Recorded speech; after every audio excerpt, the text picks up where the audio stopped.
Mascara Festival, saan nga ba nagmula? Taong 1980 at 80 nang magsabay-sabay ang dagok na pinaharap ng mga taga-Bacolod sa ilalim ng Administrasyong Marcos. Bumagsak ang presyo ng asukal sa pandaigdigang merkado na pangunahing produktong agrikultura at kalakal na naging miksa ng korupsyon at pagdating ng grupong komunista.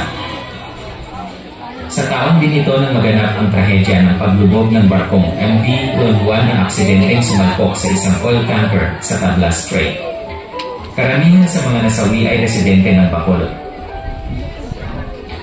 Sa pagkakasunod-sunod na dagok na pinaharap ng mga taga-Bacolod, nabuo ang konsepto ng Mardi Gras bilang handa sa pagdiriwang ng araw ng Bacolod sa buwan ng Oktubre. Nais na Ilonggo na pansamantalang mapawi ang lungkot na kanilang naranasan dahil sa krisis at trahedya. Mas, galing sa salitang Ingles na nangangahulugang marami at kara na nangangahulugang mukha. Sa kasalukuyan ng Mascara Festival ay tinaguriang isa sa mga engrande at pabulusong pista sa buong Pilipinas na sumisimbolo sa katatagan ng mga Pilipino at sa Bacolod na binansagan ring City of Smile dahil sa kabila ng lahat ng pagsubok na dumating ay huwag kalimutang isuot ang masayang maskara. Mabuhay ang Pilipinas! Mascara Festival!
Saja walang sila